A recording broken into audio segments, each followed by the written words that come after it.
Hello, this is DJ Gel here on 89.5 FM KCFV, diverse music for your diverse mind. It is 11:05, and remember, coming up at noon, we will have the news, the weather, a very short break, and then GameBabble Live, our video game news and information show here on 89.5 KCFV, which airs every Wednesday from noon to 3 p.m. So, stay tuned to this channel, 89.5 FM, KCFV, diverse music for your diverse mind. And now, back to the music.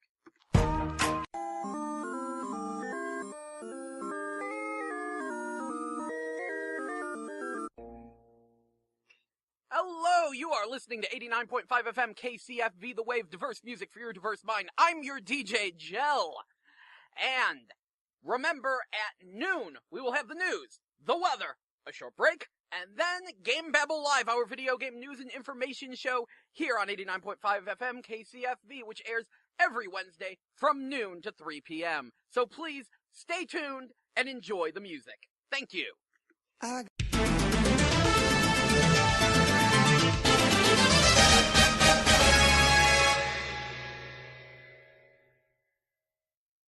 in the dancing lobsters.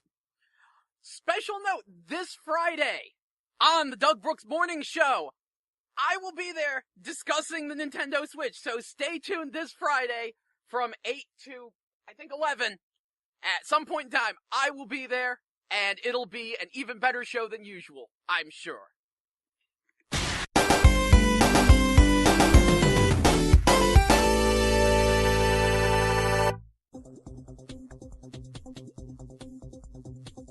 Hello, it is currently 48 degrees, though it feels like 40 here on the campus of St. Louis Valley Community College. I'm Gel with your noon news update. In local news, damage left after deadly tornado hits Perryville.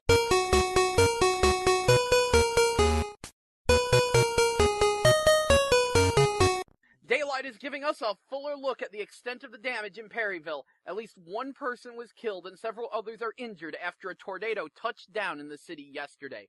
Governor Eric Greitens last night ordered emergency response teams to head to the community, where around a dozen homes were destroyed and even more damaged. In Chesterfield, Missouri, a lightning strike is being blamed on a house fire in Chesterfield. Firefighters say the flames broke out overnight after lightning hit the home. According to KMOV-TV, no one was hurt, and a portion of the home was saved. In Collinsville, Illinois, the Metro East is recovering from a night of heavy storms in Collinsville. A woman and her child had to be rescued after a tree fell on top of their car, also knocking out power to nearby homes. Hundreds were left without power in Granite City as well after the storms blew through. Hail damage is being reported throughout the area. In national news, Wall Street is enjoying a banner day following President Trump's speech to Congress. The Dow Jones Industrial Average broke the 21,000 mark for the first time ever, with the market's three major indexes reaching all-time highs today. The president's speech included a call for $1 trillion in infrastructure spending and tax cuts for corporations. President Trump will reportedly hold off on signing a revised version of his travel ban today. The order will still impact travelers from seven Muslim-majority nations, but it's been scaled back after the original ban was suspended by a federal court. A Trump administration official is reportedly saying the decision was made last night after the president's speech started receiving positive reaction. The death toll is rising after a series of tornadoes ripped through the Midwest. Officials are saying at least 3 people are now dead. Local news reports in Perry County, Missouri, say at least 1 person died when a tornado touched down in Perryville last night. Also, Subway is denying claims that it's serving fake chicken. The sandwich chain is trying to defend itself against a report that indicated the chicken it serves is less than 43% actual chicken. The Canadian Broadcast Corporation published results of a lab study last week that found the remainder of the product was soy. Subway insists that its chicken is, quote, 100% white meat with seasonings. I don't know how a piece of chicken could be 43, more soy than chicken. Like, seriously, that doesn't even make sense to me. I've seen the chunks, they look like chicken. If they're making chicken out of soy, that's pretty incredible. Anyway, In campus news, there is a walkathon fundraiser benefiting Dr. Joseph Worth Scholarship Fund at St. Louis Community College, Florissant Valley. It'll be Saturday, March 25th from 10 a.m. to 12 p.m. Check-in begins at 9 a.m. Shirts will be available the day of the walk. Registration begins March 1st. So, that's today. If you're interested in a fundraiser walk, that is a thing that is going on here. And sign-ups are today. And your 5-day weather forecast. Today it is partly cloudy and windy, although it looks a lot more than partly cloudy over here. High of 52, low of 34. Tomorrow, it will be sunny with a high of 55 and a low of 29. So if you were planting any plants before the, last week when it was all sunny and nice and warm, yeah, you might want to get them a blanket because it's going to be below freezing tomorrow night. Friday, it will again be sunny, this time a high of 48, low of 38, so we're above freezing. No more freezing for this week. Saturday, it will be sunny with a high of 68, low of 48. And Sunday, it will be mostly cloudy with a high of 66, low of 54. That's your 5-day weather forecast. Basically, it's going to get chilly tomorrow night, though in general it'll be about the same tomorrow, and then day after, and then it'll start to warm up over the weekend. That concludes your news and weather here on 89.5 FM KCFV The Wave. Now, for a brief break to some diverse music for your diverse mind, and then GameBabble Live, our video game news and information show here on 89.5 FM KCFV. Please stay tuned.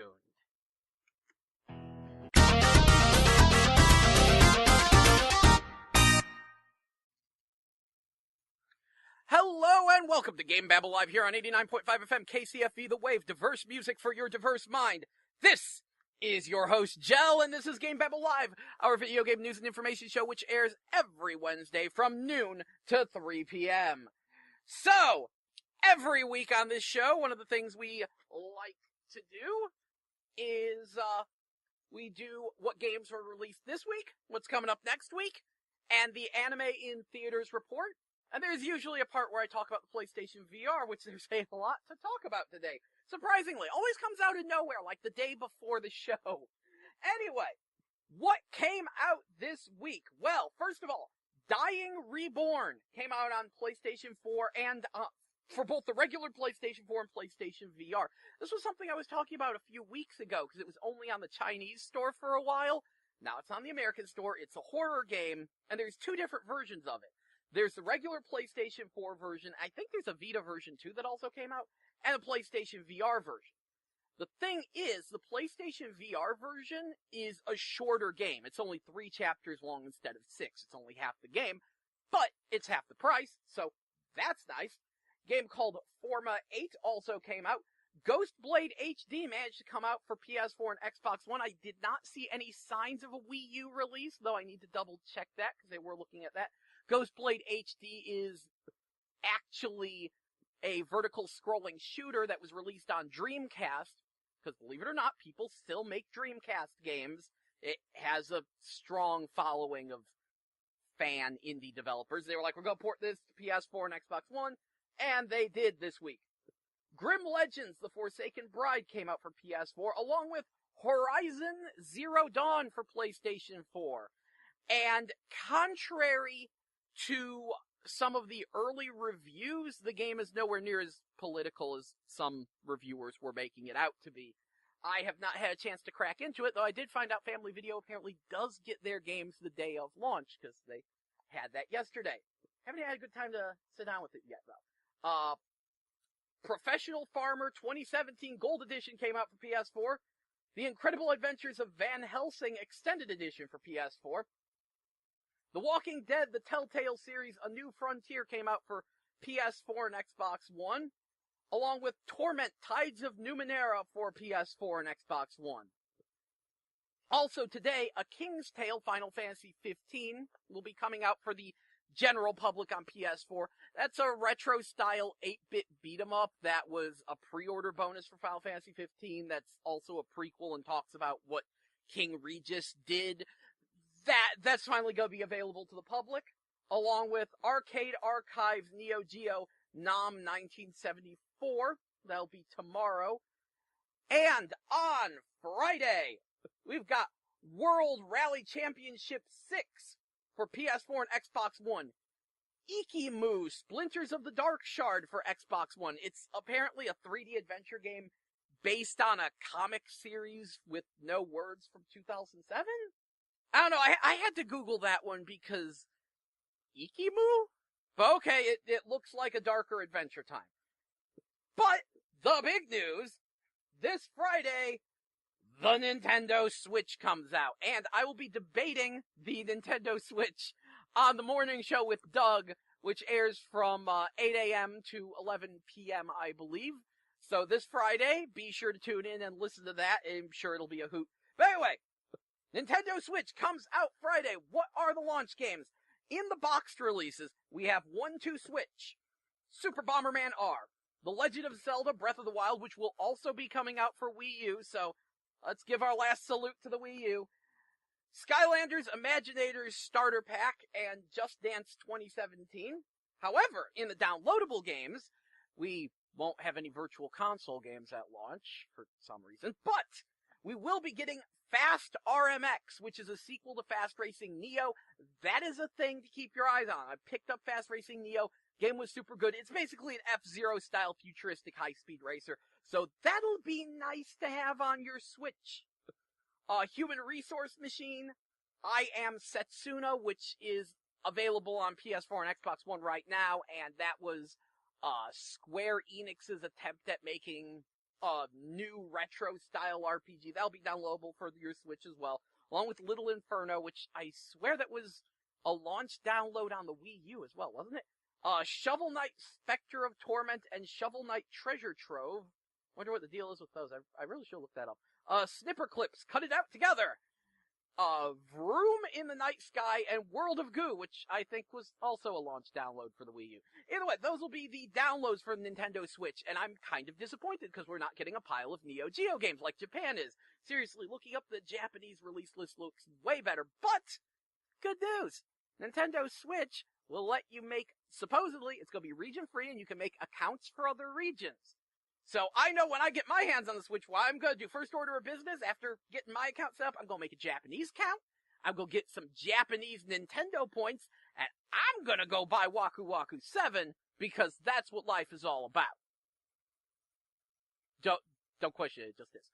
Okay, so that's what I'm going to do. I would probably recommend a lot of people make Japanese accounts if they're getting a Nintendo Switch and just go to the Japanese store, see what you can get.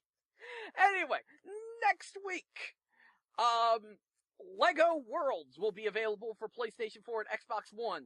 Tom Clancy's Ghost Recon Wildlands for PS4 and Xbox One. Ultimate Marvel vs. Capcom 3 is getting its boxed PS4, Xbox One re-release. So if you love you some Ultimate Marvel vs. Capcom 3, you want it with all the DLC packed in, enhanced graphics, and, you know, on your current consoles, that's when you'll be able to get it boxed this next week. But, exclusively on PlayStation 4, actually I need to check and make sure, I think these might be getting PC release. I should have checked that first. Okay, maybe not exclusively on PS4, but also coming out next week. Terribly sorry. Atelier Firis, The Alchemist and the Mysterious Journey will be coming out for I feel even dumber. PlayStation 4 and Vita. Sorry. Maybe PC later on down the line. And Nier Automata will be coming out for PlayStation 4, Day 1 Edition, and that is the game you want to pay attention to. If you know nothing about Nier Automata, that's N-I-E-R, if you have a PlayStation 4, go to the PSN store, grab the free demo, give it a shot, make it to the boss. Like, at first, it seems pretty, this is a pretty good action RPG thing. You get to that boss, your mind will be blown. You just don't expect it. I'm super excited. Nier, I loved the first Nier. I actually bought that thing at launch. I have on the old GameBabble blog, which is pretty dilapidated right now, I'm sorry to say, I looked up what I said about Nier before it came out, and I said this will either be a cult classic or one of the worst games ever made. And I was right, it's a cult classic. Took it a minute, because the original Nier kind of tanked initially, dropped to $25, like, about 2 months after it came out, and then it got rediscovered, and everyone's like, this is the most amazing, mind-blowing experience ever. Because the thing with the original Nier was that it was a really, really generic action RPG at the start. You swing the sword and you can, cancel into a roll, and you get a magic talking book that shoots magic bullets. That's kind of nice. That's kind of cool, I guess. But as you went along in the original Nier, it just gets mind-warping and crazy. As the gameplay doesn't change, but the genre managed to change. Like, it turned into Zelda, and Robotron, and Resident Evil, and Diablo, and Contra. And then it turned into a text adventure, which was just utterly inspired, and the characters were well written. I love the original Nier. Now, I would not wait for Nier 2, Nier Automata. I would not wait for that one to drop in price, because this one is a much, much better game, because they got Platinum, makers of Bayonetta and Metal Gear Rising and Vanquish. Yeah, they got those people to make Nier Automata, so it is a way better, more polished game. The plot is like, humanity is in bunkers on the moon. And you know what? We'll talk more about Nier Automata after I get done with the anime in theaters report, because that's the thing I'm supposed to be doing. So, anime in theaters. Next, let me double check, make sure it's Thursday. I'm bad at time. Is it time? Yes, next Thursday. Okay. Next Thursday, March 9th. Sword Art Online, the movie, will be in theaters, and it is in way more theaters than I reported last week, but it will only be airing at 8 p.m. because it's one of those Fathom event things. Anyway, 8 p.m., Sword Art Online, the movie, will be at the St. Louis Mills. It'll be at the St. Charles Cine. It will be at the Des Perez Cine. It'll be at the Edwardsville 12. It'll be at the Gravois Bluff Stadium 12. Springfield 12. Cape West Cine that's in Missouri, okay. Kentucky Oaks Mall, Evansville 16, Davenport 53, 18 plus IMAX, and College Station Stadium 14. All of these at 8 p.m. on next Thursday. So I'm probably going to try to go to the St. Charles one if I can, but I make no guarantees. Either way, that could be a good time. That is the most up-and-coming anime in theaters, but April 7th, the anime Your Name will be hitting theaters, and this is like the highest-grossing anime film of all time, and it hasn't even been released in America. It might be the highest-grossing Japanese film of all time. Like, people are just, for some reason, their minds are just blown by this movie. People are saying that was utterly snubbed for an Oscar, and I'm just sitting here like, what? Like, it didn't seem like much to me, but if there's that much hype surrounding it, sure. Springfield 12. Edwardsville 12. It'll be at the Gravois Cine. It'll be at the Des Perez St. Charles Cine. It will be the Louis Mills. It'll be at the movie. Will be at the St. Louis. Sword Art Online, the movie. Anyway, 8 p.m. event things. Those Fathom of airing at 8 p.m. because it's one last week, but it will only be way more theaters than I report. Theaters, and it is in, April 7th, anime in theaters, up and coming. That is the most good time. That could be a piece. Either way, that, if I can, but I make no guarantee. I'm gonna try to go to the St. Charles one. So, I'm probably Thursday, p.m. on next, it might be in America, time, and it hasn't even been released. Anime film of all grossing. And this is like the highest hitting theaters, and this Your Name will be in the anime at 8 p.m. All of these 14. There's that much hype surround. It seemed like much to me, but if today, it'll be at the Edwardsville 12. It'll be at the Gravois Springfield 12. Surrounding it, sure. Like it didn't. You're like, what?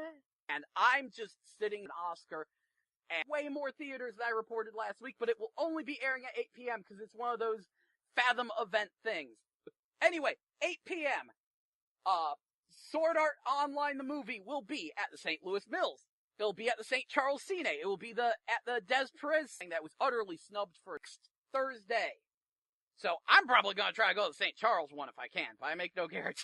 The genre still changes rapidly, but in general it's a free-roaming open-world action RPG.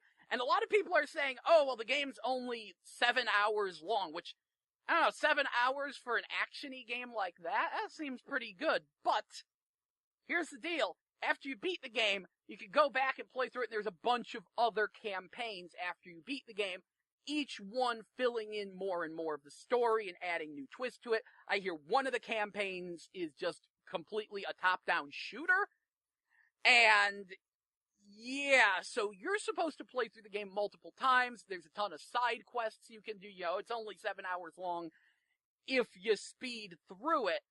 I know there's at least one person who's dumped 100 hours into the Japanese version of the game and still has not considered it beaten.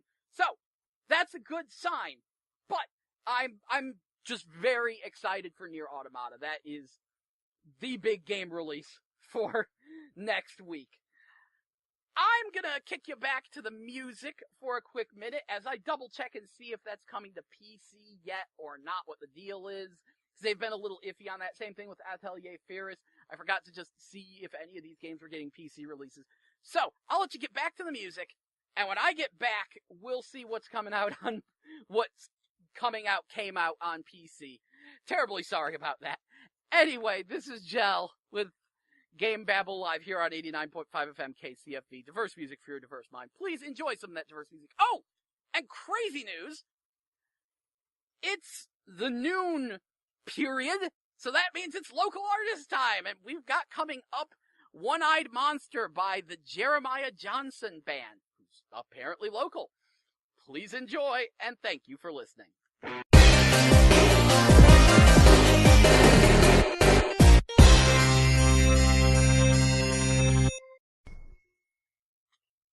Either that or GameBabble Live. Hello, welcome back to GameBabble Live. I'm your host, Gel, here on 89.5 KCFV, diverse music for your diverse mind.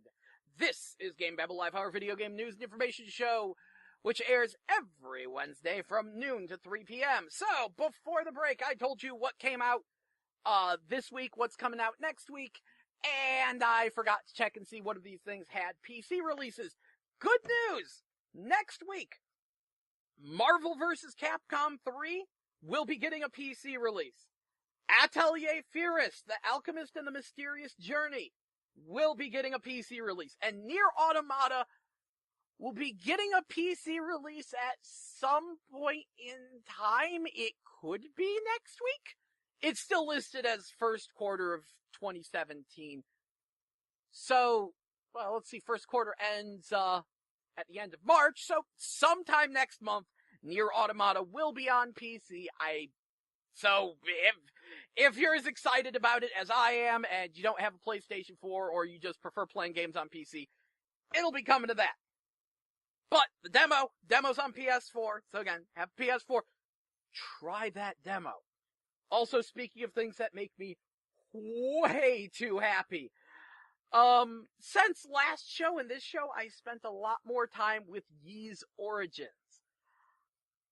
Oh, God, I love that game. I love that game way too hard. Like, if you're unfamiliar, the Ys series is a long-running series of action RPGs. And, like, the earliest entries actually didn't use an attack button. You just slammed yourself into enemies and they died. Yeah. So, I always found that to be a weird style of play, and I was reading up on it, and apparently the idea that the developers had when they came up with that was that it would be like popping bubble wrap. It would make grinding fast, easy, and fun. You just run into enemies. I never liked it. But that whole like popping bubble wrap thing, oh my God, that applies to Ys Origin so much. That one actually has, an attack button. You press attack, you do a 3-hit combo, but something about it feels so right. Like, most of the game, I'm just pointing myself in the direction of enemies and mashing square to do 3-hit combos on them. but it feels so much better than, like, it usually does. And that's like one of those game design things you don't think about, is how to make a 3-hit combo feel good. How to make just hitting an enemy feel good. Because I've played plenty of games where hitting an enemy doesn't feel good. Like, an actually kind of similar game that I talked about last week was Merville's, a VR adventure. Still pretty good, but I mentioned that the jumping and the sword swinging didn't feel all that great. And yeah, the sword swinging just feels awful. It's just, it looks like your character's just flailing back and forth with the sword. And there's no impact when you hit an enemy with it. It doesn't feel all that great. And honestly, you ever play, Champions of Norath back on PS2? That one, yeah, no impact on your swings. It's just a lazy left-right, left swing, and you don't feel anything.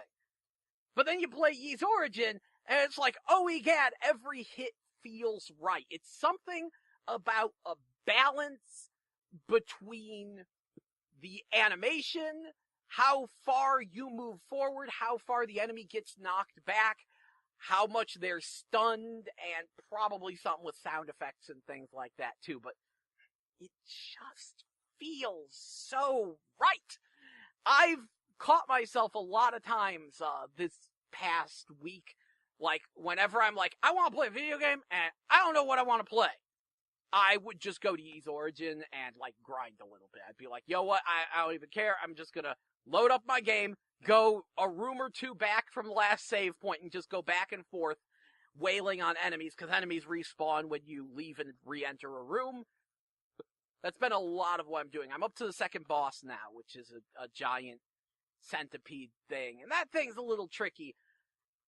But yeah, no, the game's just feeling great, and apparently it has a bunch of wacky unlockables and a super hard arena mode, and there you can actually unlock 2 different versions of Adol just for arena mode.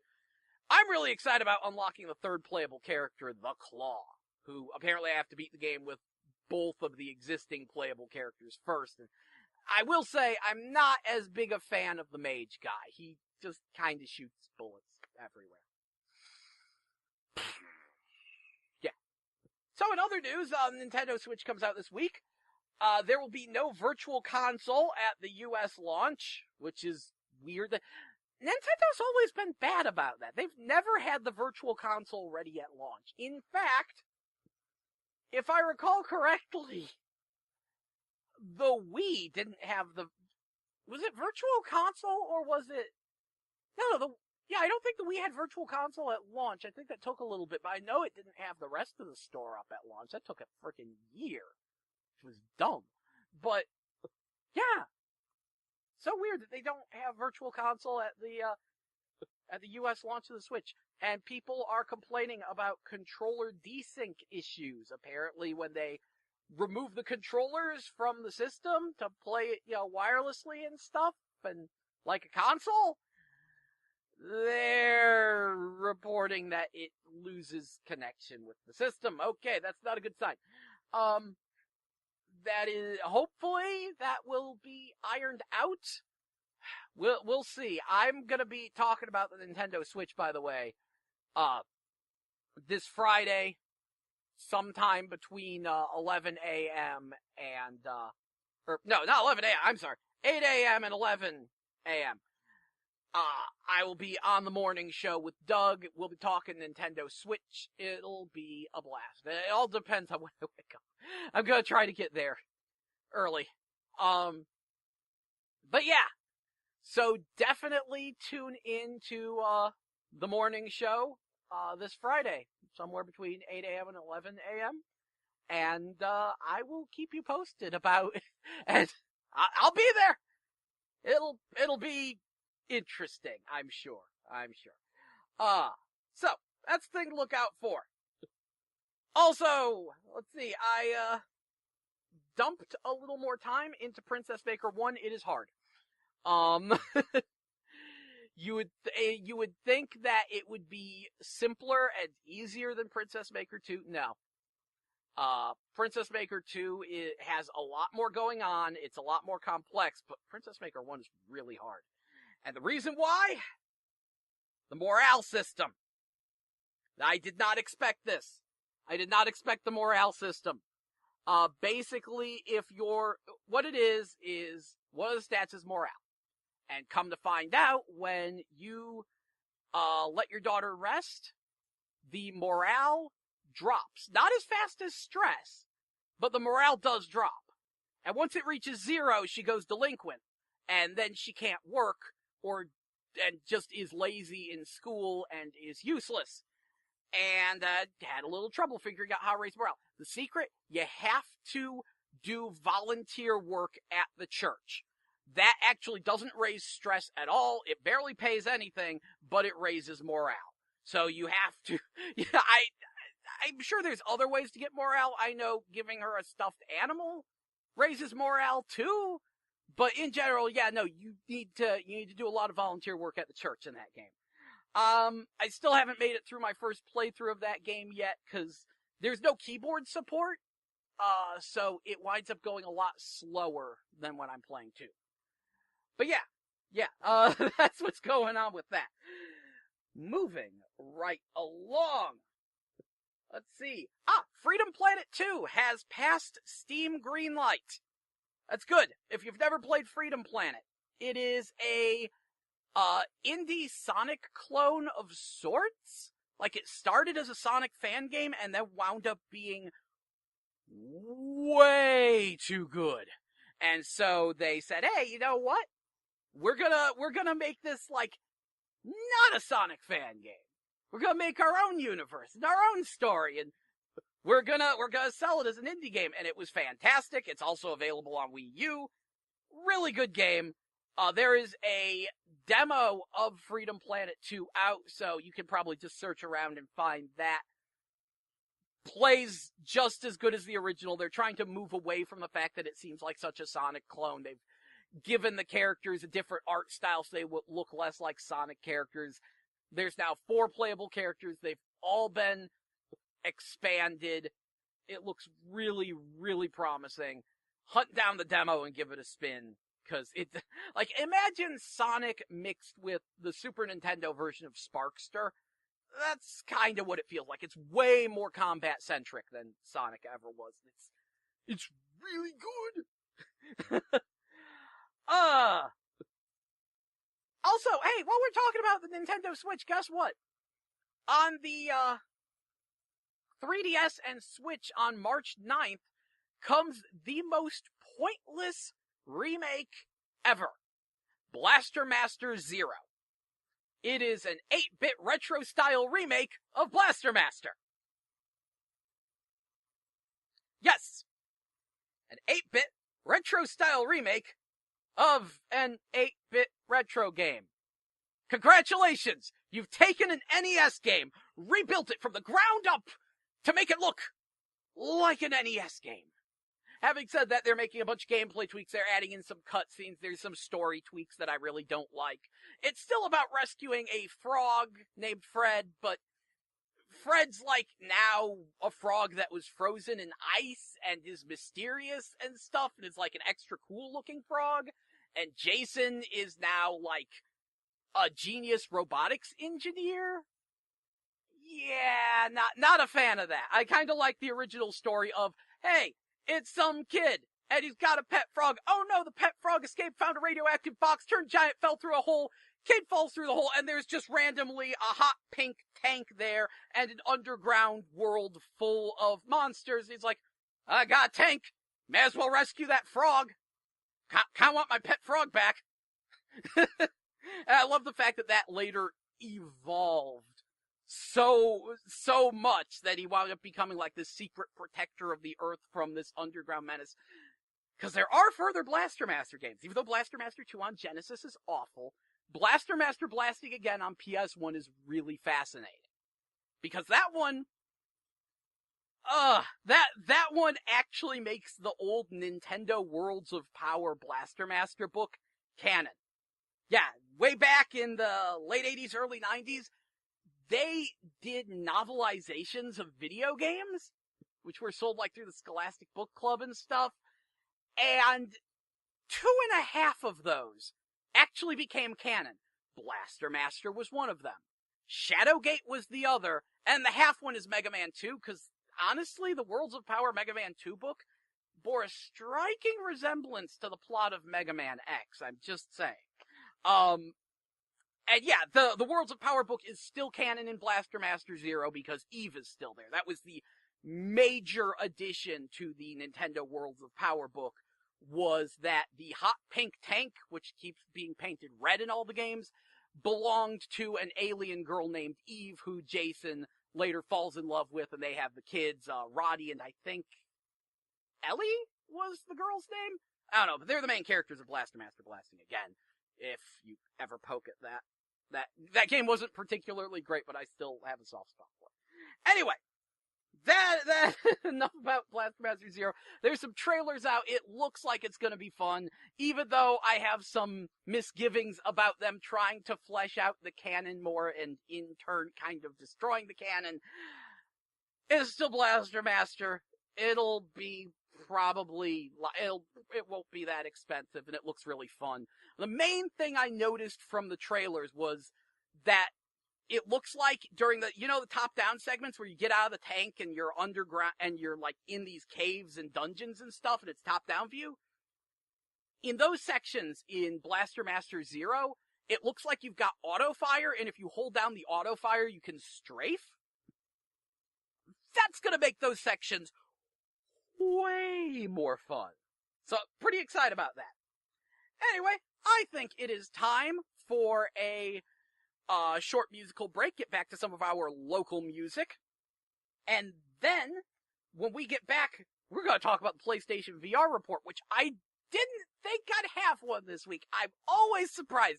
Every Tuesday, I'm like, oh, now I'll have to say about the PlayStation VR, and then, everything to talk about.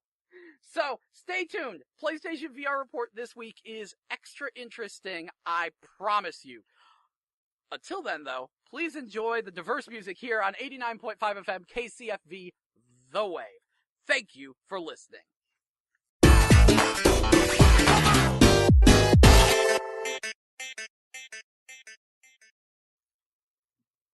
Hello, and welcome back to GameBabble Live. I'm your host, Jell, here on 89.5 FM KCFV, diverse music for your diverse mind. This is GameBabble Live, our video game news and information show, which airs every Wednesday from noon to 3 p.m. And I am your host, Jell. Before the break, I told you about what games came out last week, or this week, and what's coming out next week. And I talked about a whole bunch of things, like how Blaster Master Zero is the most pointless remake of a game I've ever seen, but I'm still gonna get it. A little bit of discussion about Nintendo Switch and how we should probably all get Japanese accounts, since we can now. And telling y'all to go grab the Nier Automata demo. Anyway, hey, new news that just came in. Microsoft is doing a thing called Xbox Game Pass, which is a subscription program that will allow Xbox One owners to pay a monthly fee to download a library of over 100 rotating Xbox One and 360 titles. And if you like a game, you can get a 20% off discount on it. Honestly, sounds kind of dumb. Like, it sounds half smart and half dumb. The main reason I say it sounds kind of dumb is like, oh, hey, we're paying a $10 subscription fee on top of our, how much is Xbox Live Gold a month? Like, I guess you don't need gold for this, but you're asking us to pay gold and pay for too many subscription fees. We're out, no. But it's a thing they announced. So that's happening. Anyway, switching gears over to Sony, I mentioned that we are going to have ourselves a PlayStation VR report. Now, the reason I do the PlayStation VR report is, well, number one, I own one, and when you're an owner of a new piece of technology like that, you tend to spend a lot of time scavenging for titles and stuff, and paying a lot of attention to what's going on. Not to mention, a lot of people don't really talk about VR when they discuss video games. I wish I could talk more broadly about VR, but I don't have any of the PC headsets. I haven't tried to use any hacks to get my PlayStation VR to work on PC yet, which people are working on that. But we need to get a little more working in that field before I decide to jump in there. Though looking at the PC game release list, there's a whole lot more VR games on PC. Well, a lot of them are questionable indie games. But then again, it's kind of like that. I don't know. I guess I kind of like the quality control barrier of. So I don't even know anymore. Anyway, PlayStation VR. One of the things I've been talking about is how the unit has existed in a bizarre state of success and failure. On one hand, Sony is shutting down studios and dropping their sales projections, and it looks pretty doom and gloom from their end. On the other end of the spectrum, it's selling out pretty much everywhere. It's actually kind of hard to get your hands on one. Well, surprise of surprises, this week, Sony finally realized that the PlayStation VR was a success. That's right. They put out a press release statement saying they've nearly met their sales goal. They wanted to have 1 million units sold within the first 6 months. The first 6 months ends in April. So they want 1 million units sold by April. They are at like 915,000 units sold. And really the only reason they haven't made 1 million units is because they haven't made 1 million units. They have not produced 1 million PlayStation VRs. But the biggest surprise is finding out that the unit is doing well in Japan. A lot of peripherals like that are a very hard sell to the Japanese market, but they're saying it's actually the most successful in Japan, with people waiting outside of stores before they open every time they hear there's a shipment of PlayStation VRs. Which, I told that to a friend of mine in Hong Kong, and he was shocked. Because he was also going doom and gloom with the PlayStation VR. He's like, VR's old news. It won't matter until we can plug it directly into our spinal cords and have the game beam straight to our brain. No, the new hotness is augmented reality. Oh, the new hotness. You mean the old hotness? You mean the iToy? You mean, Wonder Book? You mean, what's that called? Eye of Judgment? Yeah, augmented reality's been around for a while. I know the Microsoft HoloLens is a way fancier thing, but that's the thing. Kinda too fancy. Apparently it's like an entire computer you wear on your head, and it's way too expensive. It is not a consumer product yet. But, yeah, no, VR, virtual reality, has its fans. And, it's doing well in Japan. And a friend of mine in Hong Kong, he's like, how? I can explain that real easy. Number one, Japan tends to game on console more than PC. I think it's kind of a cultural thing or something, but they're not really into PC gaming. The PlayStation VR is the only console headset. On top of that, they tend to support Japanese companies more than other companies, and the PlayStation VR, even though it was technically made by Sony of Europe, because Europe is where all motion control, virtual reality, motion tracking things come from. It's like the home of it. Like, remember back in the 90s with the virtuality VR pods they had at Exhilarama, if you're that old? Yeah. Those were developed in Europe. Virtuality was a European company. Cambridge, I think. So, even though it was developed in Europe, Sony's a Japanese company, so a bit more support there. And, of course, there's been tons of media which had virtual reality as one of its central themes, especially Sword Art Online, which, the movie is gonna be next Thursday. Lots of Sword Art Online is one of the most popular animes out there. Everyone wants to get into the virtual reality dream, and PlayStation VR's cheapest virtual reality. So that's enough to get enough of a buzz in Japan going. It's been reported as sold out in Europe for a while, and it's really hard to find in America. So, yeah, it's a huge success. What's interesting mildly interesting is that HTC actually congratulated Sony on this. Makers of the HTC Vive, they said, of course, we're proud of our sales figures too, which they haven't released, because even though PlayStation VR is very nice, when people want the highest quality VR, they know where to look, which is true. That's why the Vive is the most expensive. It's like $800, I think? And you have to set up like a bunch of sensors around your room, and it has like 5 power supplies. I think it comes with its own power strip, cause it's impressive, but you know what? The Vive would actually be useless in Japan, cause you're supposed to set up an entire room for VR. Space is kinda at a premium in Japan, so having a whole room set up that would be almost an entire house for a lot of people. But PlayStation VR is designed for pretty much sitting and standing in one place. That can be seen as a detriment in certain instances, and others it's kind of a boon. It can be a positive thing. So yeah, the president of HTC congratulated Sony on this, and that seems a little weird until you think about it. There's actually a lot of Vive games that get either ported to PlayStation VR or get a simultaneous release on, like, Vive and PlayStation VR. So that means that the better the PlayStation VR is doing, the more games get produced for the Vive and the PlayStation VR. That someone's got to have some kind of middleware to help with that, like in development or running, I don't know.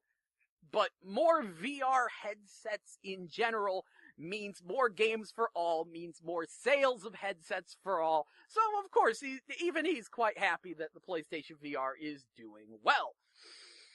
And as I mentioned at the top of the stream, Dying Reborn is out for PlayStation VR this week. It is a horror puzzle game. There is a non-VR version, which is 6 chapters long, and then the PlayStation VR one is only 3 chapters long, but costs half the price. So hey, there's your ups and downs of that. That one was particularly interesting because I saw it on the Chinese store first and was wondering why it wasn't here. Well, now it's here. Meanwhile, guess what? In the Japanese store, a new game came out called Steel Combat. And it's from the same people that made, VR Tennis Online? Colopool, who keep producing VR games that don't need to be in VR. Like, to the point where the VR is actually a detriment to them. VR Tennis Online was actually a pretty solid arcade-style tennis game. Except that since it's in VR, it means that you can't, like, play 2-player locally with it. Well, now they found one that's an even dumber use of the PlayStation VR, Steel Combat. Guess what it is? It's a 2D fighter in virtual reality. 2D VR. How's that work? Well, either way, no local 2-player, so that sucks. They're charging like $40 for it for 8 robots and I think 1 stage. Dang it. The horrible thing, though, is that I kind of want it, because guess who made the game? Like, it's published by Colopool, but the actual developers of the game are Aiding. And I love Aiding. If you're unfamiliar, Aiding is the company that made Bloody Roar. They also made the Naruto Gekito Ninja Taisen series, which is the GameCube Wii Naruto fighting games. And then they worked with Capcom on both Tatsunoko vs. Capcom and Marvel vs. Capcom 3. I was a little bit worried about them, because I hadn't heard much out of them since Kamen Rider Batch Ride Wars. But no, new fighter from Aiding on PlayStation VR. It's 2D fighter in VR. Why? The good news is that they have a very meaty demo on the Japanese store, so I was able to just grab that and play it. I really like the way it's set up, because it's very simple and accessible without being a button masher. Like, you have weak, medium, strong, and then a special attack button. You hit different directions of special, do different moves. One of the main gimmicks is that you can hit L2 to switch between short range and long range mode. And in long range mode, your mech pulls out its guns and all your face buttons suddenly are firing guns, which is super cool because you're shooting across the arena. If you're wondering, I should have clarified this. If you're wondering how a 2D fighter works in VR, the idea is that you're standing in the middle of this ring, and like not like a wrestling ring, like a literal ring, a circle around you, and the fight is going on at the perimeter of the circle, and you have to turn your head to follow the fight, which is kind of dumb, but mildly cool. They do a lot of like things to, or at least a couple things to try to like jazz it up and make the VR have more of a point. Like when you do throws, you actually, like some of the throws and special attacks fling the enemy towards the camera. So you see them like, so you'll see like a robot pick up yours, fling it at you, and then it bounces off a shield and flies back to the arena. Or like I said, you've got the long range mode, and your mech will actually like shoot across the middle of the arena at the opponent. And that's kind of cool. It's honestly a pretty fun game, except that they're charging $40 for it. Why?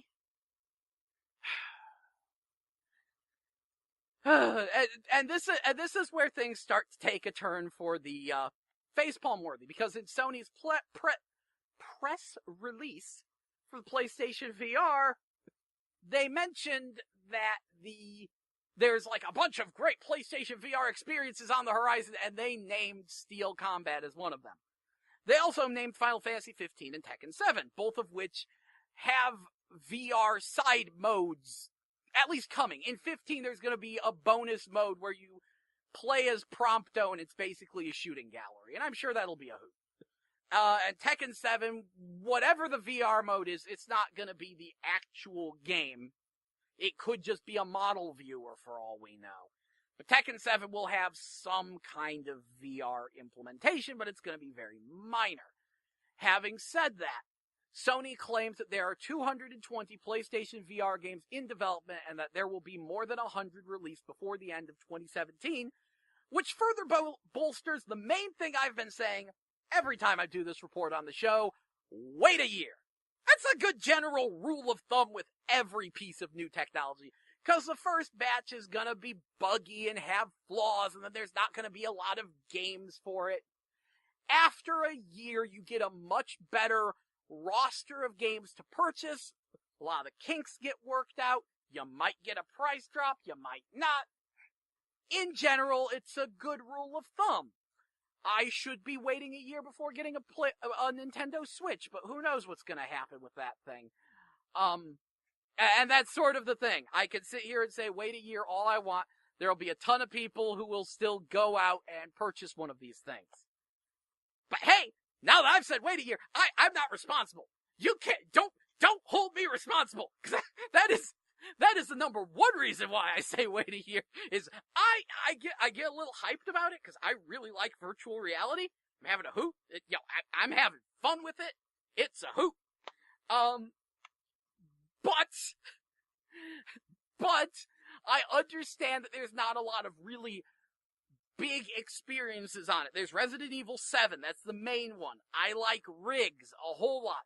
Some people really like Dirt Rally with the new VR patch. I'm just okay. I like it, but yeah, I would not tell people to rush out to the store and get one themselves. It's a thing. But either way, don't hold me responsible. Speaking of Dirt Rally, after the last show, I said I was just gonna pick, since it dropped drastically in price, I was gonna pick up a copy of that and try it in VR because everyone was raving about it. I forgot that most of the people who actually bought a PlayStation VR have money to blow. Because apparently all of them were playing it with a $100+ force feedback racing wheel and a PS4 Pro. I'm playing it on a regular PS4 with a standard analog controller, and for me personally, it sucked.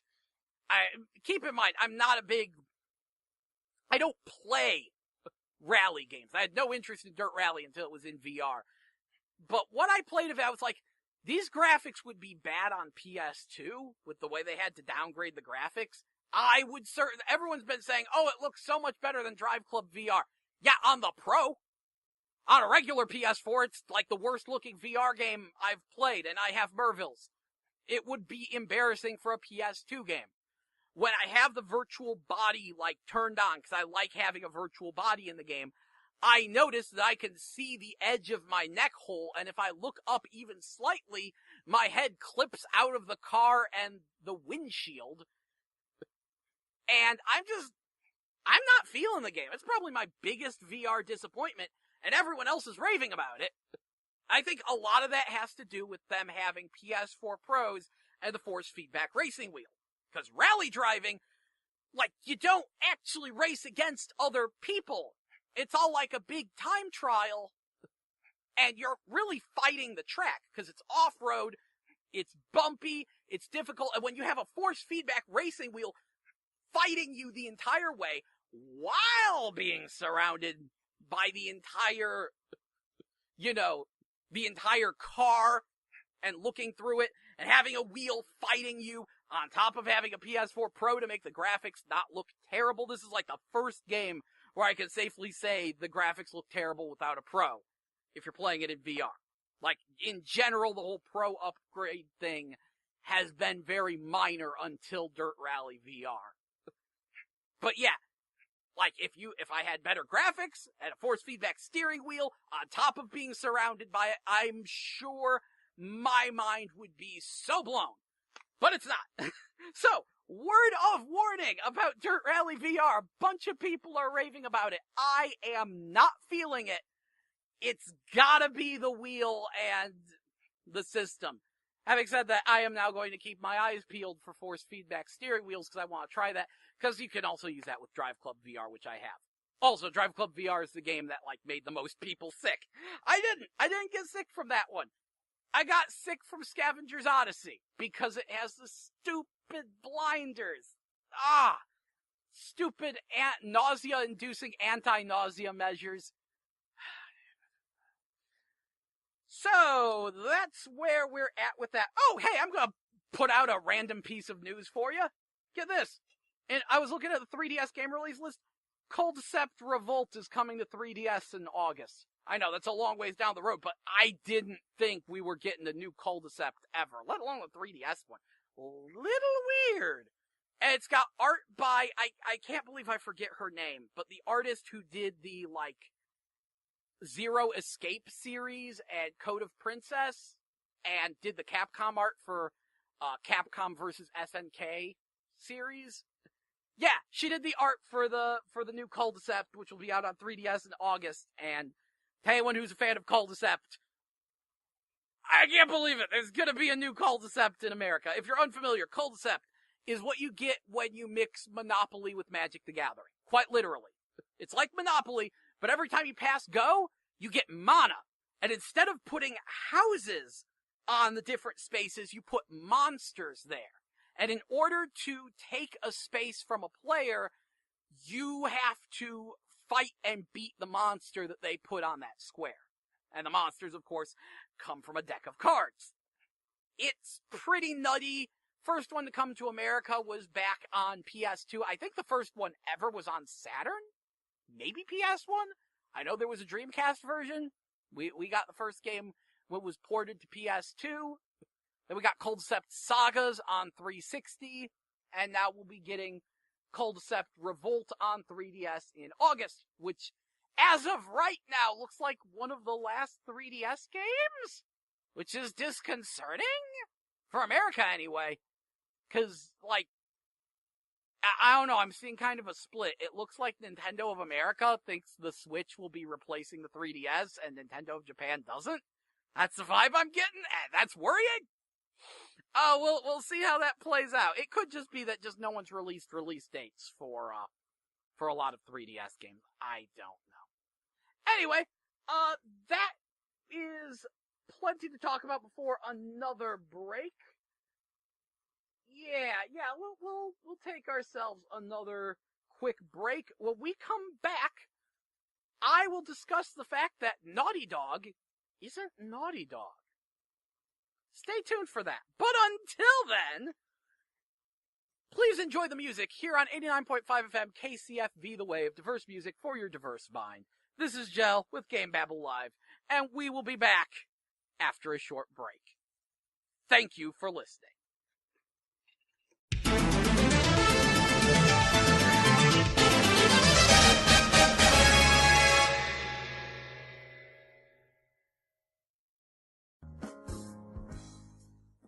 Hello and welcome back to GameBabble Live here on 89.5 FM KCFE, diverse music for your diverse mind. I am your host, Jell, and this is GameBabble Live, our video game news and information show, which airs every Wednesday from noon to 3 p.m. Before the break, talked about PlayStation VR, Sony finally recognizing that it's some kind of a success type deal, even though it does definitely have less games than the PC headsets, because indie games come out like super fast on PC VR headsets and things like that. Now, after the break, I mentioned that I was going to talk about how Naughty Dog isn't Naughty Dog. Naughty Dog, of course, being a video game developer that's been around for a while. And most notably, they are the people who created Crash Bandicoot. And that is where we're starting. You see, about this E3 and kind of last E3, there was a lot of rumors going around about them making a new Crash Bandicoot game. People were like, hey, Crash Bandicoot, I miss that series. I hear they're going to announce a new one at E3. And I'm, of course, sitting there scratching my head going, well, you didn't care about the last couple of ones. Admittedly, in the post-Naughty Dog era, the Crash games kind of got not so good. Until Mind Over Mutant, which was actually good. That was the last one they made. But Crash Bandicoot, widely considered a PlayStation mascot, staple of the video game industry. Naughty Dog created the series, and then they actually quit working on the series after making Crash Team Racing back on PS1, because, you know, they didn't want to be glued to this series. They wanted freedom, because, it was successful, and so the publisher was just like, you gotta make more Crash Bandicoot. We need more Crash Bandicoot. And Naughty Dog's like, but we want to make games that aren't Crash Bandicoot? That'd be nice. So they just cut it loose, and then the series bounced around between a million different developers. And since then, Naughty Dog created the Jak and Daxter series, they created Uncharted, they created the critically acclaimed The Last of Us. So, there's rumors flying around there's going to be a new Crash Bandicoot game, and then it gets revealed, they're doing this remake of the original 3 Crash Bandicoots, and everyone gets super disappointed because, it's being made by Vicarious Visions instead of the original developers of Crash Bandicoot, Naughty Dog. And actually, while we're on the subject, the Crash Bandicoot Insane Trilogy, which is the remakes, is actually going to be released on other systems. It will be a timed exclusive on PS4. I think there's talk of a PC release even, because after Naughty Dog stopped being the developer of the series, the series went multi-platform. You can get Crash Bandicoot Wrath of Cortex on GameCube and I think Xbox as well as PS2. It's been that way. In fact, that last one I mentioned, Crash Mind Over Mutant, which was the last one they made before this rather lengthy break, was not available on PS3. It was developed for the Wii. It was ported to the PS2 and the PSP and the Xbox 360, but it did not get a PS3 release. The best version of that game is on the 360. So, yeah, that was weird. So, there's a bunch of people who are like, Crash Bandicoot needs to be Sony exclusive, and Naughty Dog needs to make it again, and then everything will be great and wonderful because we miss Crash Bandicoot. But then I thought about it, and I realized, wait a second, is Naughty Dog even the same company anymore? Some recent comments from them got me scratching my head and saying, these don't sound like the people who made Crash Bandicoot. And more than that, if you've been, following video game development and stuff, there have been a lot of articles written by ex-Naughty Dog members about the creation of Crash Bandicoot. Big, huge, long articles, tons of background information, good stuff. So I started to poke around.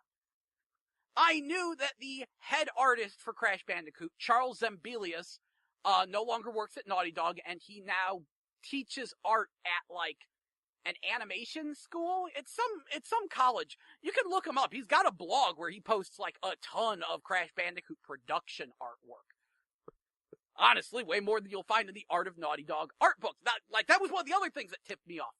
At some stores, you can buy an art book called The Art of Naughty Dog. And I looked at it. There's hardly anything for Crash or Jak and Daxter. It's all Uncharted and The Last of Us. And, like, seriously, you can find more, like, production work just going to Charles Zambelius' blog or bobrafay.com. And it's, it's like you guys don't even care about these two early successes that were kind of big and put Naughty Dog on the map. It kind of struck me as odd. And that was another person, Bob Raffay. He's like the secondary artist for Crash Bandicoot, major Jak and Daxter artist, did a lot of background work. He quit after Uncharted 1 to found his own company called Big Red Button. They made Sonic Boom, Rise of Lyric on Wii U. He's a great artist, though. I don't know if he's the best game designer. I'm just saying. Great artist, though. But he also left Naughty Dog. And I was like, wait, who wrote this big ol' article about this? Wait a second. Is this, like, I think it was Andy Gavin? And I was like, wait, you're one of the founders of Naughty Dog alongside Jason Rubin. Yo, you two, like, originally Naughty Dog was just Andy Gavin and Jason Rubin. And I was like, what's Jason Rubin up to? Oh, he quit Naughty Dog too. So wait, the two founders and the main artists for Crash Bandicoot, they left Naughty Dog years ago. And I'm looking at this, and now I'm wondering exactly how many people who actually worked on the original Crash Bandicoot still work at Naughty Dog. That's a good question to ask. And I'd like to know the answer. Like, sometime, it's a little hard to track down everyone, but sometime I should pull up the credits for the original Crash Bandicoot and compare them. But considering, like, all of the main people of Naughty Dog left, I mean, is it even Naughty Dog anymore? Can you honestly say the same company that made The Last of Us is the company that made Crash Bandicoot? And that's the kind of thing that just gets you thinking. It's kind of sad, too. Because what that means is all the people out there who are clamoring, we want Crash Bandicoot by the original developers, they're not going to get it. Ever. Because the original developers no longer work together. They've scattered to the four winds. There is no original developer of Crash Bandicoot that exists anymore. And it's weird to think about.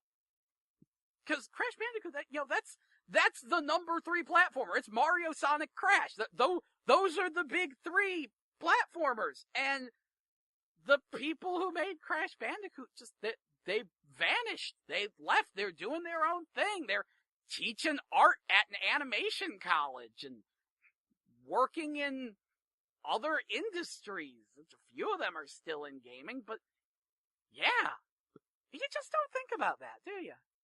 I don't think about that normally, but it's just so weird, to think that Naughty Dog isn't Naughty Dog. Weird, huh? Yeah, so that's my major video game history thing to think about this week. I was sort of thinking about it because, like, with all this talk, I've realized that I never got around to actually producing a review of Crash Mind Over Mutant, so I've been thinking about sitting down and actually doing that. Unfortunately, I have not turned on my Xbox 360 in a while. I don't know if it works anymore or not. That's the problem with the Xbox 360. It's kind of Schrodinger's game console. I haven't turned it on in well over a year, and now it exists in a limbo state between working and not working. And who knows, it could spontaneously quantum tunnel into a horse for all I know. But yeah, I need to sit down and turn on my Xbox 360. And you know what the most annoying thing about the Xbox 360 is? It's a good idea. Kind of annoying. Those breakaway cables for the controllers, yeah, those get lost real easy, don't they? Yeah, I kind of wish that you could just buy more breakaway cables at GameStop. I went out and bought a new used controller at GameStop, and I'm just gonna steal the breakaway cable off that. I hate that. I hate that so hard. But, yeah. Yeah, I'm gonna have to sit down and see if Mind Over Mutant was as good as I remember, and maybe do something with it. Do a full Let's Play, stream the whole thing. I don't know. I still don't know if I'm allowed to promote that or not. Anyway, speaking of not promoting things, by the way, over the break between the last show and this show, a new King of Fighters 14 DLC has been announced. There's a bunch of new costumes on the horizon, of course. 2 new stages for free. One of them is Terry Bogard's old stage from Fatal Fury. The other is a racetrack stage from something else. So that's very nice. And there are 3 new characters that will be coming as DLC. People are taking wild guesses. Some people think it might be Whip or Blue Mary who could be coming. It looks like 2 guys and a girl. There's a lot of guesses that say, Blue Mary Yamazaki and someone else. Someone else is saying, Whip Yamazaki and someone else. A few people are thinking it could be Eiji. It's all up in the air because they just gave us silhouettes. But it's good to know that more characters and more content is coming to King of Fighters 14. This is a very nice game. It's a very difficult to play and obtuse game. But good news to tell you, if in case you haven't heard, a while back, King of Fighters 14 got a patch that made the graphics not crap. One of the major complaints for King of Fighters 14 is how bad the graphics looked. And honestly, I didn't mind them. I thought they looked alright. But they recently did a patch that cleaned up a few things and changed some of the shaders around, activated more shaders, and now the graphics look way, way better. I actually really like the way the game looks now. Like, it's not pretty, but in a weird way, I like how it looks more than Street Fighter V. And a lot of that has to do with the clothing physics. Because Street Fighter V has really, really irritating clothing physics. I know that sounds like the dumbest thing to complain about. But play as M. Bison and do like a crouching sweep. Do a sweep kick with M. Bison. And you'll immediately know what I'm talking about. Or just play as Rainbow Mika in general. Because what it is the clothes, they don't have a lot of points where it can bend at, and more than that, it's left entirely up to physics, and 2.5D fighters like that, they have very intentionally jerky movements to simulate the way a sprite moves. So when you press kick, your character immediately snaps into their kick animation. And then as soon as it ends, they immediately snap back to their crouching position. It's like very, very quick. And as such, when you've got like realistic cloth physics just slapped onto something, when you do that kick, the cape just freaks out and wraps around characters, and our Mika looks like she's got 2 giant bananas strapped to her head, slapping her in the face, and it all looks really dumb. But King of Fighters 14, for some reason, has cloth physics that don't look dumb. I think they put restrictors on them or something, maybe like half animated them, half left up to physics. I'm not entirely sure, but it all looks just right and fine. And there's characters with like big flowy robes. Like, look at Miang, the girl with the crazy masks. She's got a big flowy outfit, and when she jumps around, it looks just fine. On top of that, I don't know, I'm not a big fan of Street Fighter V's art style. It is more technically impressive, I guess, than KOF 14, but I don't know, I kind of think King of Fighters 14 looks alright, especially now that the graphics have been patched. Not great, but and obviously not as good looking as King of Fighters 13, which was pure 2D and was gorgeous and was way too expensive and pretty much bankrupted the company that made it, SNK. They actually got bought by a Chinese company. But that Chinese company sees SNK as a huge asset and is really respectful of them, has been trying to get back a lot of the old programmers and developers and stuff, and they're trying to expand the brand, and they actually got their old name back.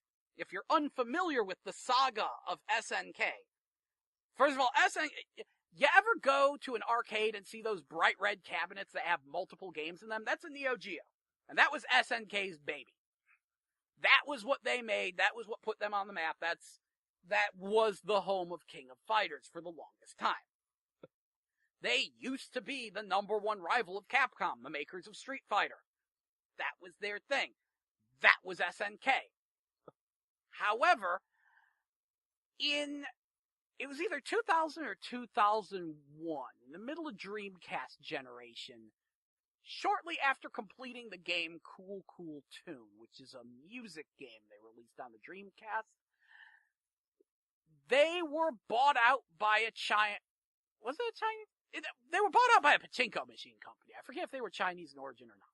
They were bought out by a pachinko machine company in order to gain access to their screen technology? I don't know. Either way, SNK was bought out by a pachinko machine company, and they were just going to make pachinko machines.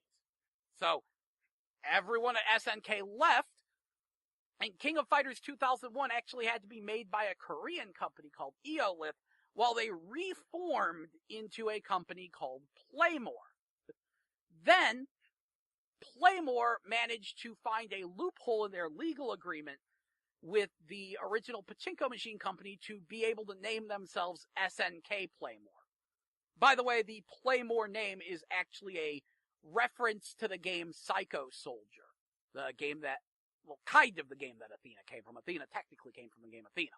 But Psycho Soldier, when you got a game over, Athena's voice would come onto the game and say, Playmore. It's actually a bit of SNK English, yes. So that was where Playmore got their name from, and they were SNK Playmore pretty much for the longest time. Now that they've been bought out by this Chinese company, they actually got the SNK name back, and all their new trailers, it just says SNK, and it plays the old, like, a remix of the old Neo Geo startup noise, because they're like, these people used to be big, we're gonna make them big again. And good luck with that. I don't know. There's more video game history lessons for you. I'm sorry. I kind of follow this thing. Yeah. So, I'm getting a little hoarse here. I need a drink.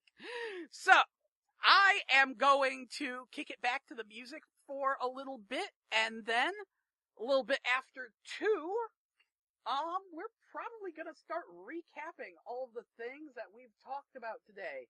The game releases, the anime in theaters, and what's going on with all sorts of stuff. So please, stay tuned to 89.5 FM KCFV.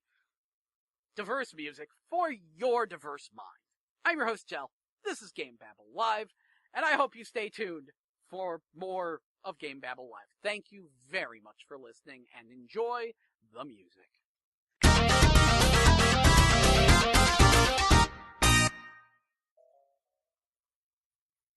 Hello, and welcome back to GameBabble Live here on 89.5 FM KCFV, the wave diverse music for your diverse mind. I'm your host, Jel, and this is GameBabble Live, our video game news and information show, which airs every Wednesday from noon to 3 p.m.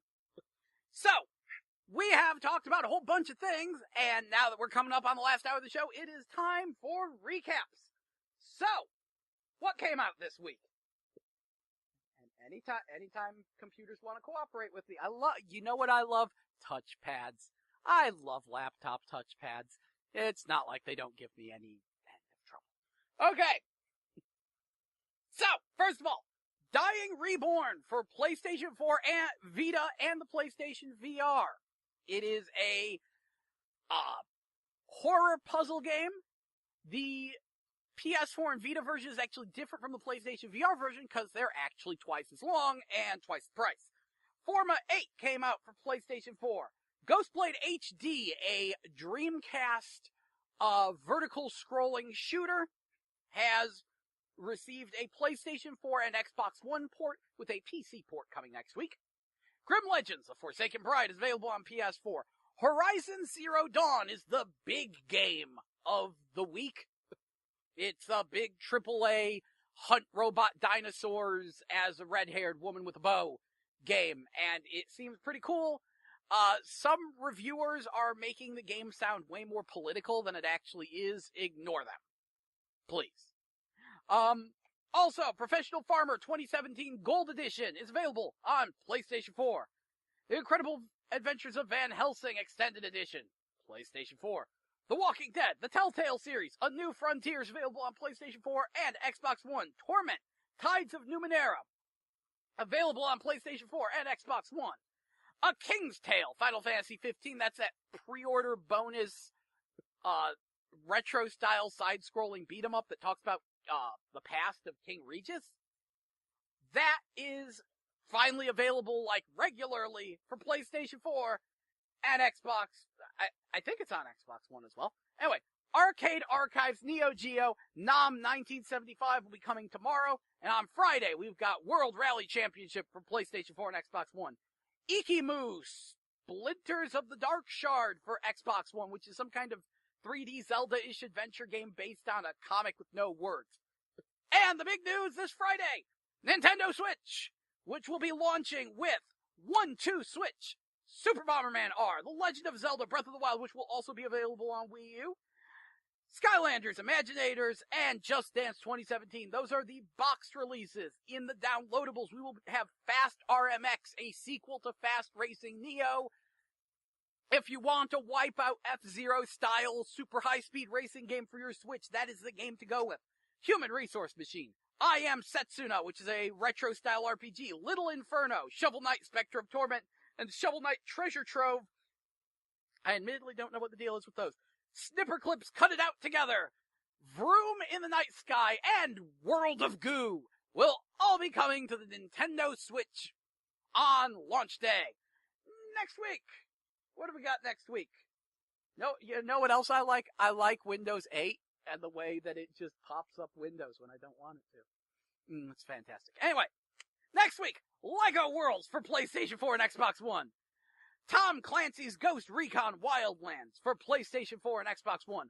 And the boxed release of Ultimate Marvel vs. Capcom 3 for PlayStation 4 and Xbox One and PC. And, on top of all that, we've got Atelier Firis, The Alchemist, and The Mysterious Journey for Vita, PlayStation 4 and PC. And Nier Automata Day 1 Edition will be coming out for PlayStation 4. A PC release should be coming sometime in the near future, probably before the end of the month. And that is the game to look out for, because it is a crazy, mind-bending action RPG that constantly changes genres and is super weird, but also super awesome. There's a demo available on PlayStation 4. I strongly advise you to play the demo, get to the boss in the demo. I guarantee you your mind will be blown. I did not expect the things I was allowed to do in that boss fight. I did not. I knew there were genre changes. I didn't expect those genre changes. Last thing I expected. Also, Anime in Theaters report.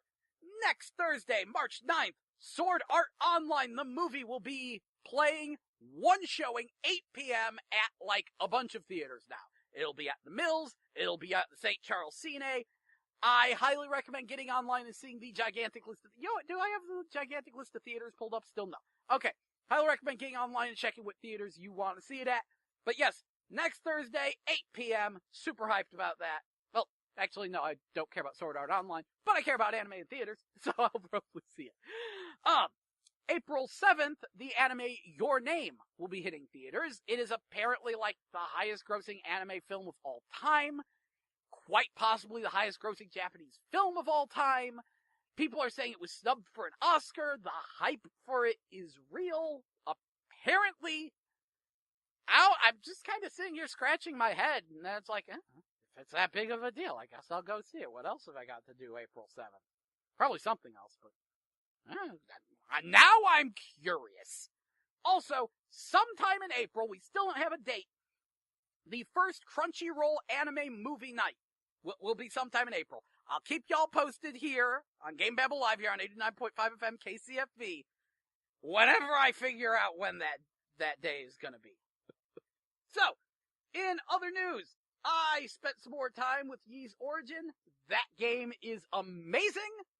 Like, even though it's just a simple action RPG hack and slash, it feels so good. Even though I'm pretty much just pointing myself in the direction of some enemies and mashing square, there's something about it they got so right. And for the record, it's available on PC on Steam as well. So if you're like, oh wow, that game sounds great, and you don't have a PlayStation 4, you can get it on PC.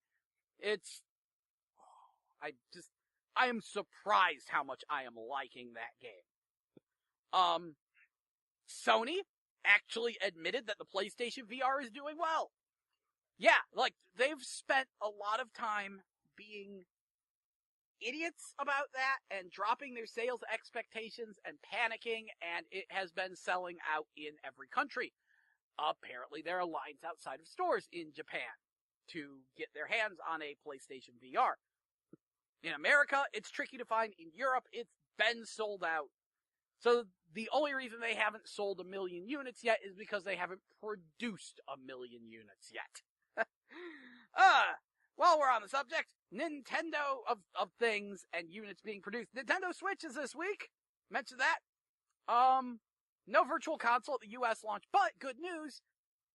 You can make a Japanese account. I can almost guarantee you there'll be some websites selling some Japanese Nintendo Store points. And then, once you have your Japanese account with your Japanese Nintendo Store points, you go on there and you take advantage of the much, much larger launch lineup in Japan, which includes like a pile of Neo Geo games, including Waku Waku 7. I probably haven't mentioned this on the show, but Waku Waku 7 is one of my favorite video games of all time. It's my favorite 2D fighter. I love it, I love it, I love it. So, them just launching the Switch with it in Japan, kind of a deal. Hey, by the way, did you know that came out for Wii as well? Yeah, it was a Japanese virtual console title. If you had any clue how many amazing virtual console titles we missed out on the Wii because they were only released in Japan.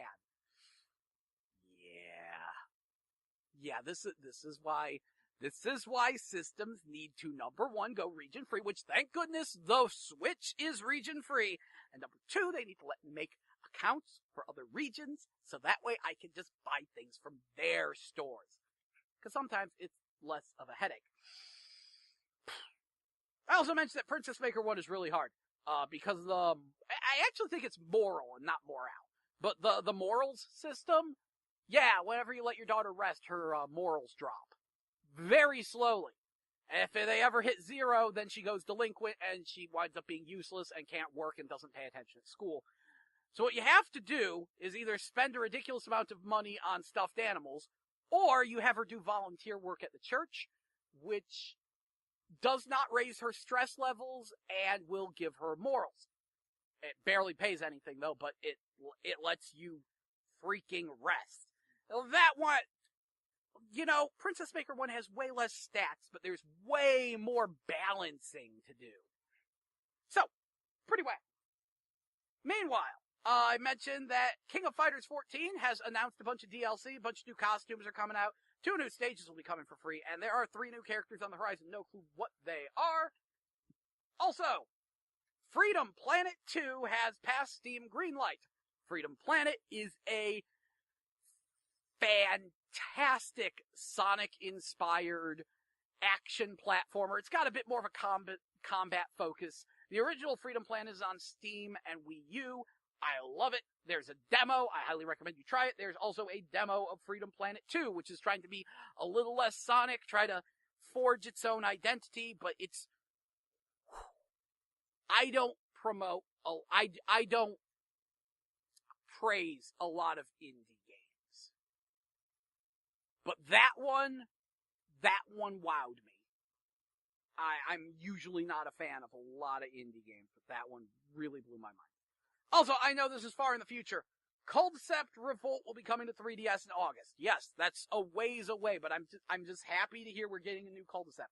And actually, speaking of things like that, Blaster Master Zero will be coming to the Nintendo Switch and 3DS March 9th. It is an 8-bit pixel art remake of Blaster Master, which, if you recall, was an 8-bit pixel art game. They have literally taken an NES game and remade it from the ground up so it looks like an NES game. Having said that, there looks like there's going to be a bunch of gameplay improvements. I'm excited about that. I'm not so happy about some of the plot changes. They're not just letting it... Jason isn't just some kid with a pet frog. He's a robotics engineer whose pet frog was, found in the ice caps and is a mysterious frog-like creature. Whatever. I'm still gonna play it. What's most important, though, is that the Nintendo Worlds of Power book is still at least partially canon. And that's the part that matters to me, because that blows my mind. I think that recapped everything except the thing I talked about just before the break, which was the fact that Naughty Dog isn't Naughty Dog anymore. That is just one of those weird things that you don't really think about, is that everyone's like, we want Crash Bandicoot from the original developers, and we're disappointed to find out that the remake of the first 3 games is being handled by Vicarious Visions. Except, I think nearly everyone that worked on the original Crash Bandicoot no longer works at Naughty Dog. Weird thing to think about, huh? Yeah. Andy Gavin, Jason Rubin, Charles Ambilius, and Bob Raffay have all left Naughty Dog, and there's probably way more people that I just don't know about yet who left.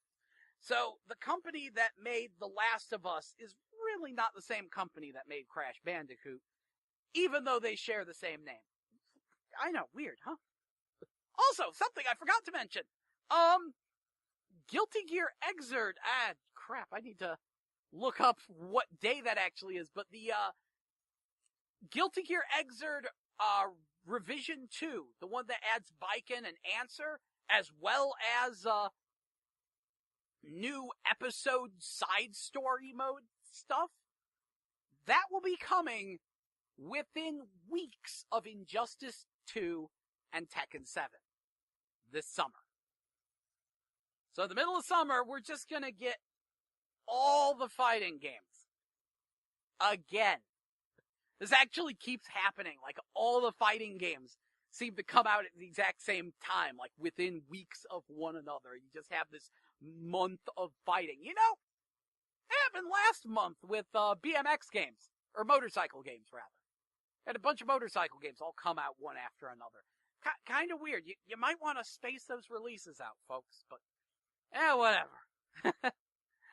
Also, it is just about time to kick it back to the music, but before I do, I want to let y'all know that this Friday from 8 a.m. to 11 a.m., I will show up sometime on the morning show to talk about the Nintendo Switch and debate it with the fine folks on the morning show. We thought it sounded like fun until they realized that means getting here sometime around 8 a.m. again. I make bad life choices sometimes. This is one of them. It's Friday. At least I can sleep in on Thursday, right? I'm not a morning person. Anyway, this is Jell with GameBabble Live here on 89.5 FM KCFV. Now it's time to kick it back to some diverse music for your diverse mind. Please stay tuned. Thank you for listening. Enjoy the music.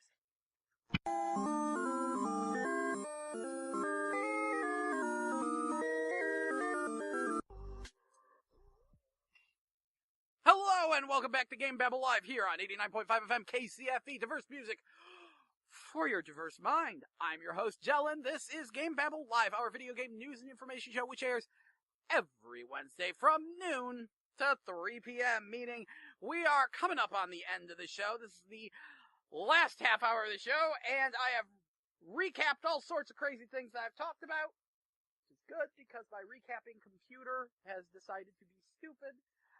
But one of the things I mentioned before the break was that we had a bunch of fighting games coming out all within weeks of one another. So what's the deal? Well, Injustice 2 will be the first of these to come out. It comes out May 16th. That's the DC fighting game from makers of Mortal Kombat. Then Guilty Gear Xrd Rev 2 actually releases in Japan on May 25th. So I do not know if it will receive a simultaneous release with America or if we're going to have to wait. But either way, impatient people can grab the Japanese one on May 25th, and then June 2nd is when Tekken 7 releases. I wonder if there's any other fighting games that are coming out at that time. You know what? I'm going to bet money. I would bet money that Street Fighter V is going to release a new character around that. I wonder if DOA will do anything. We will find out. This happened like last year too, where it was just, hey, here's a pile of fighting games. Hey, you know what fighting game I haven't heard anything out of in a hot minute? Chaos Code. I haven't talked about that game yet because still waiting on a US release. Chaos Code is a Taiwanese-made fighting game that I actually really, really like. I would actually say it was my favorite fighter of the previous generation because it came out on PS3. And now they have the updated one on PS4. It is completely in English. It's on the Hong Kong store. I downloaded it, played it, love it. It's great.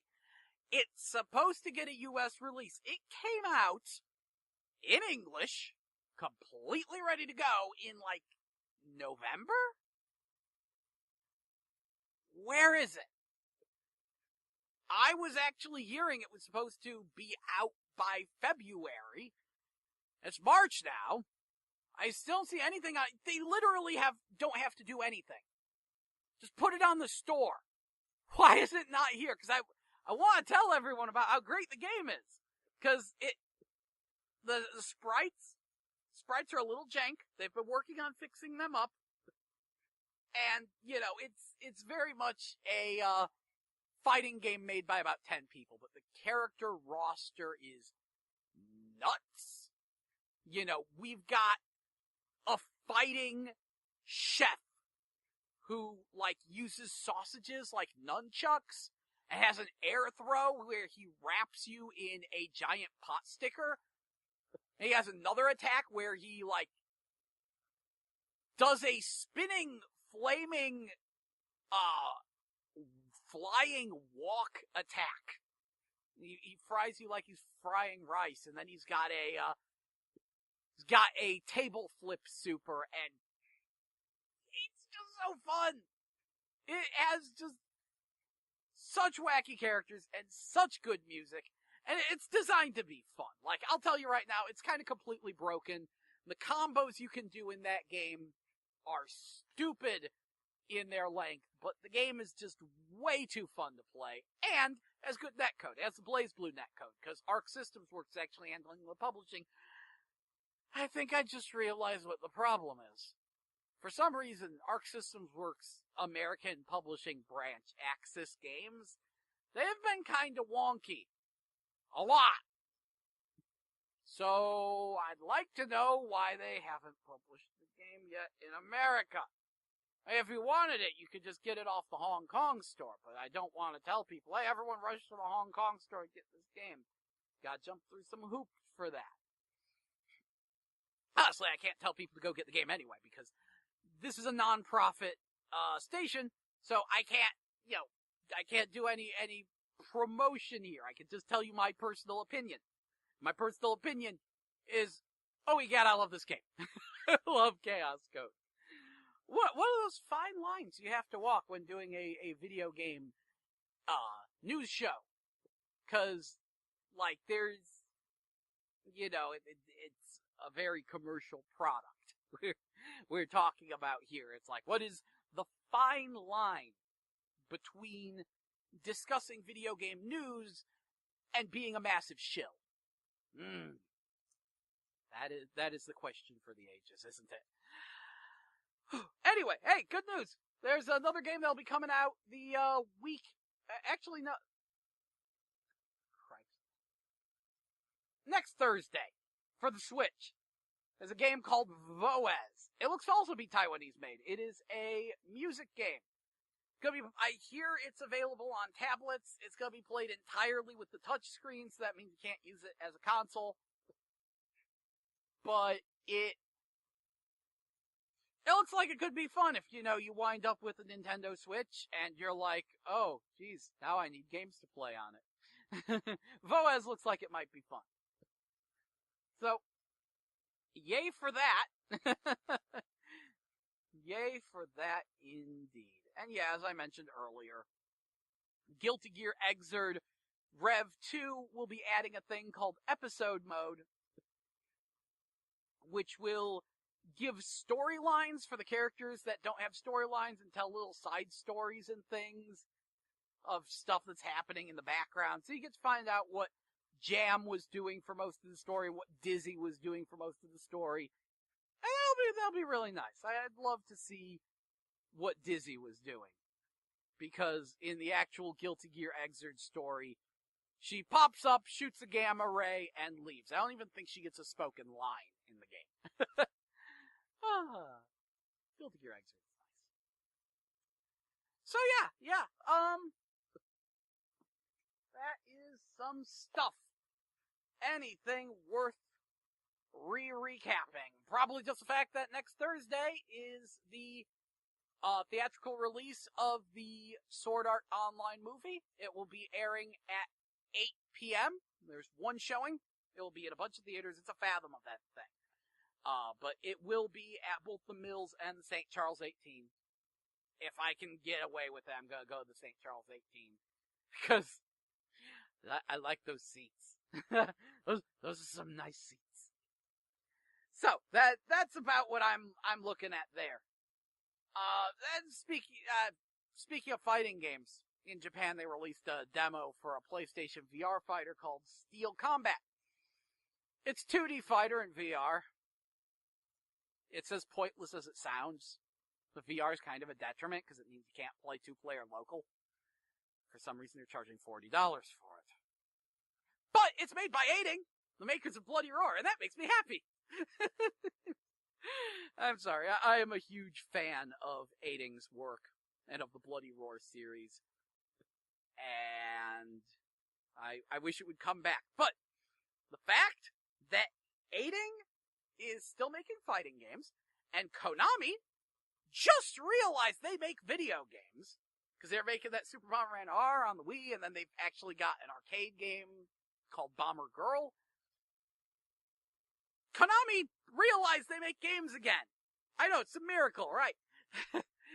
So, they own the Bloody Roar license, and Aiding's the original developers, and all they gotta do is call up Aiding and be like, hey, can you make a Bloody Roar 5?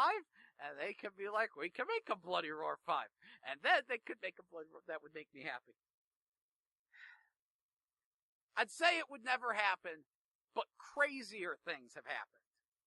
So, who knows? Who knows? Anyway, I think the only other thing I have to mention right now is that I will be on the morning show this Friday from 8 a.m. to 11 a.m. That's when the morning show is. I'll show up sometime in there. I make no guarantees of being there at 8. I'm going to try to be there at like 9 or something. And we are going to debate the Nintendo Switch, and it'll be a thing. It'll probably be awesome. So you should all listen to that. It'll be good times. Good times. Whew. Anyway, I think that concludes GameBabble Live for today. In case you're wondering, GameBabble Live is our video game news and information show which airs every Wednesday here on 89.5 FM KCFV from